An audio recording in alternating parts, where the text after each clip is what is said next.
wall was going to be open for 24 hours starting at 6 o'clock on that Thursday, October 9th. Stay every single day until we close it at 11 o'clock on that Monday. We believe in this. We want and we welcome everyone to come. Hello, my name is Tammy Ray. I'm Community Relations Director for Babylon Vault Company in New Windsor, Maryland. We began as an honor to Mr. Babylon, Wreaths Across America. And this is our 8th year bringing Wreaths Across America into Carroll County. We are an approved group, the same exact group that lays wreaths in Arlington every year. We are very proud to be able to say that we have 49 cemeteries within Carroll County where we're honoring over 6,000 of our hometown heroes. So basically the purpose of the Vietnam Traveling Memorial Wall is a nod to Mr. Babylon. Carroll Smith, who is with me today, is a Vietnam veteran. He is one of the first ones that we welcomed home.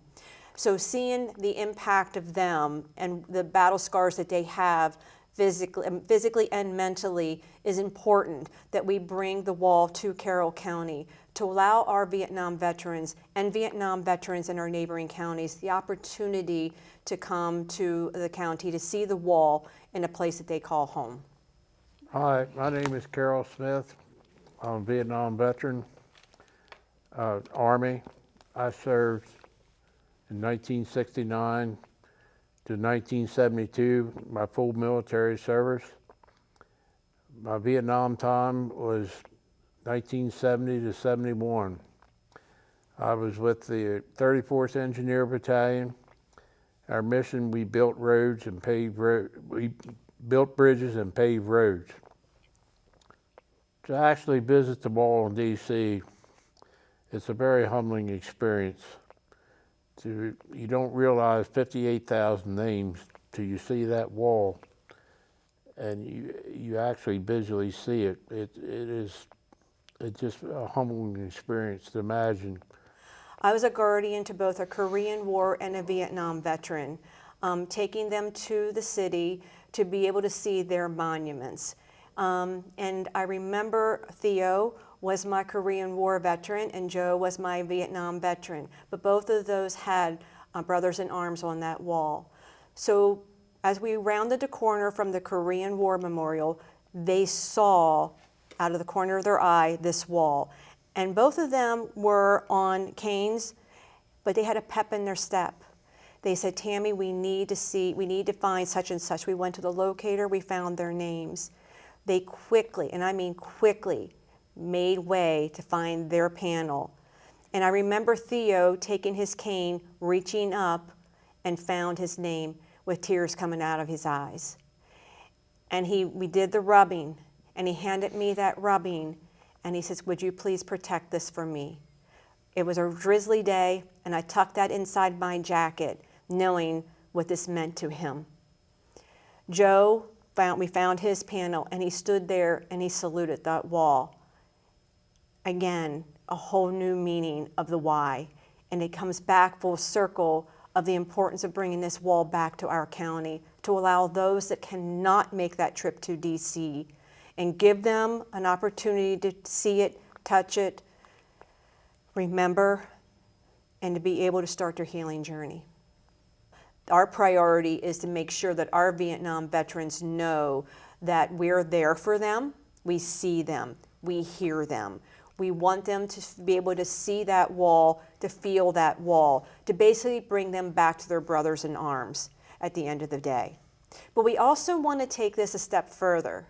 We want to be able to do the education, and that's the beauty by having us build this exhibit on our own.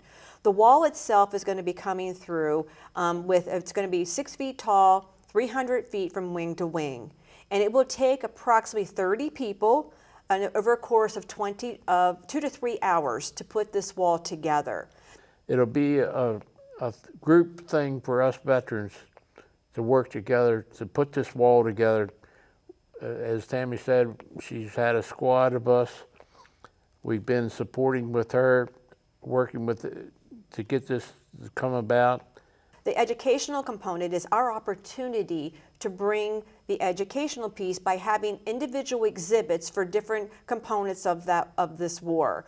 That involves the war dog exhibit. and the impact that our war dogs had in saving lives. It is a fact that these dogs saved over 10,000 lives. So the over 58,000 names on that wall could have easily eclipsed 70,000. Our nurses who saved the lives of many. We have the Agent Orange experience where they're going to be able to see and recognize, because those that have been exposed to Agent Orange will never be put on the wall when they pass away from those effects. So for us to bring the Faces of Agent Orange as its own exhibit, to be able to also create the awareness of what this herbicide did and the impact it still has today for those that are still fighting the fight is important. We're also going to be showcasing our own Carroll Countians that are on that wall. We have 18 of those. So we're going to be able to put a face behind that inscribing. We're also going to have a map of Vietnam. It'll be an opportunity for our Vietnam veterans to personalize that map area so we can see where they were in country. So again, all of those educational exhibits. It's important. My vision has always been that a child or a family standing in front of that wall the first time doesn't really understand the impact of 58,000 names. Walking through those exhibits, understanding and learning, revisiting that wall the second time, I want them to be able to pull it together and have that moment and say, wow, this has been pretty incredible, and we need to remember and honor these veterans. We dealt with what we had. We dealt with our mission, what we had to do. We served our country, and we come home. A lot of us come home. We were rejected when we come home, so we went out to our hometown community, got a job, went back to work, and went into hiding of what our experiences was in Vietnam. Now, this is part of a healing process for us. We know the stats of several years ago. There's over 1,500 Vietnam veterans here within Carroll County, and we haven't even scratched the surface through the Welcome Home. Those that are still not coming out and being recognized as a Vietnam veteran for whatever their personal reasons why. And we're hoping this will be, to Carol's point, the opportunity and the understanding that, hey, we're there. We're bringing this for you. We want you to come out. This is your chance to come out, to be able to see something that directly involves all of you. In addition, I want to also share that every single speaker, every single exhibit is always with that Vietnam veteran front of mind, with the educational component behind. For example, each night, if I may, we're going to talk about, we have Lieutenant Colonel Oliver North. We have Medal of Honor recipient Harvey Barnum. And then on Friday night, we have two colonels, John Astle, which was a combat helicopter pilot. We have George Forrest, Lieutenant Colonel George Forrest. We're going to have Vietnam Veterans of America talk about the awareness part of Agent Orange to make sure that these Vietnam veterans, because remember, these guys felt that they did not deserve the treatment, the medical attention, because they were told to come home and basically just go on with your life. But the Vietnam Veterans of America is going to be there to reassure them that they have resources for them. They don't need to fight alone, that they are there for them. Saturday night is going to be a very, very beautiful evening, and we're so honored, and we pray that these guys can still have their health. We have not just one, but we have two Vietnam POWs that are going to be speaking. The first one, Everett Alvarez, who was the second pilot to be shot down, taken in captivity, where he spent over 3,000 days in captivity at the Hanoi Hilton, the worst place that they can be. Our second POW is John Furr, who spent over 6 years, count them, 6 years in captivity with his cellmate at one point, John McCain. I mean, we will never, ever understand and really can fathom what these guys went through, the torture, the hell that they went through. Sunday night, we have been blessed to have the adjutant, Janine Burkhead, out of Meade to come and speak. She's in charge of all the state of Maryland. But we also have a Vietnam nurse who's going to be coming, whose role was to save lives. And she was actually in charge of helping create Rolling Thunder back in the 80s, which is in memory of our fallen heroes. But we also have on the flip side of that, we have an aviation clerk. So we had on one hand, we had someone saving lives. On the second side, we have the person whose job was to go into a UE, go with a chief warrant officer and a colonel, go to the crash site of a helicopter, determine whether it was hostile fire or determine if it was mechanical failure, and then have the gruesome act of having to identify to see if to count for all crew members. Were they killed in action? If they were on that wall. Are they still missing in action? We have one here in the county that's still missing in action. Sherman Flanagan Jr. is still to this day missing in action, and he is on that wall. We will have a UE that's going to be landing. What's the likelihood of seeing that in action? Okay, this UE itself is going to be another educational component. It is also going to be a means for our Vietnam veterans to see. We've heard several Vietnam veterans say, "Oh my gosh, you're going to know that distinct sound of that UE coming in." To those that never seen that, and the likelihood of that happening probably not going to happen because modern warfare has changed, right?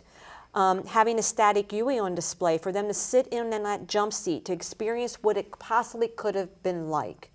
We will also have a living history encampment for them to walk to this military exhibit. They're going to be in military uniform. They're going to be having their tent structured of the way they lived during their time in country. And that is also that educational component, right? Then we're going to have over 500 Vietnam artifacts. That in itself is going to tell a story. You're going to see uniforms, you're going to see weaponry, you're going to see medals, you're going to see things that you're not going to see normally. You're going to even have a part where it's going to be called Knowing the Enemy, where they're going to be able to see the Viet Cong uniforms. You're going to see the booby traps. You're going to see the threats that these guys had to endure. You're going to hear the stories. I mean, in my time with these Vietnam veterans, you know, it was kind of enlightening because I did not realize that not only did they have the enemy to encounter, they also had pretty exotic situations, meaning they had tigers, they had snakes, venomous snakes, all of those things that they had to endure, all in addition to the enemy that they always had to be on guard for. So those are all those educational components that we need to understand, and to understand why we are here at that time, and also to be able to recognize what those 58,000 people died for. But what does that mean to the general public? We want to be able to provide that community and today's generation to let them understand the importance of that valor and sacrifice of these veterans. It was a pivotal moment in our nation's history, and one that we can't forget. You go to D.C. to see the actual wall, you won't get the educated things that we're having with the mobile wall, and it's going to be super educating to the community, what we endured over there, and things that we not only endured the elements of the country, but also the elements of the people. We know that our Vietnam veterans are not speaking to the general public, but they are more apt to speak to each other. They understand each other, okay? So we felt adding that component of a tranquility tent is going to be important. Putting them in a safe space that they will have each other to speak to. We know for a fact they're not talking to the general public.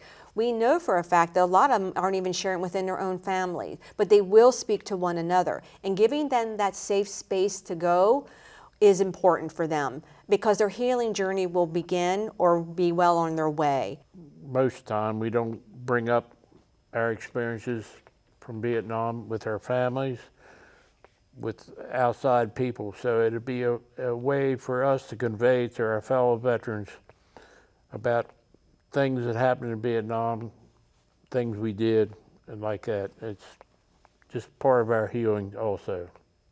The wall is open for 24 hours to allow that Vietnam veteran some quiet time. It'll allow, if they want to come at 2 or 3 o'clock in the morning and it's just them, it allows them their private space and time to be able to sit in front of that wall, touch that wall, stand by that wall. It is their time. It's that one-on-one time with nobody else around. And you can only imagine the conversations that they're having or the feelings that they're feeling. We strongly encourage that the community, everyone in this community, friends, families, neighboring counties, neighboring states, please let them know this is a historic event for Carroll County, and it's one that we're proud of. The likelihood of the wall coming in the state of Maryland is rare. I know it was down in the Eastern Shore about 9 years ago, but because we're so close to DC, they normally do not bring it into the county. So let's take and remove the hustle and bustle of DC. Let's come on out as a community, unite together. Let's show our Vietnam veterans that we're there for them. We want to learn. We want to understand the sacrifices made by so many. And we want our Vietnam veterans to know that we're there for them. We believe them, we see them, we hear them. Come on out. It is that important. This is a once-in-a-lifetime opportunity. This is a free event for everyone. All we ask is a little bit of time. Stay all day, stay all night.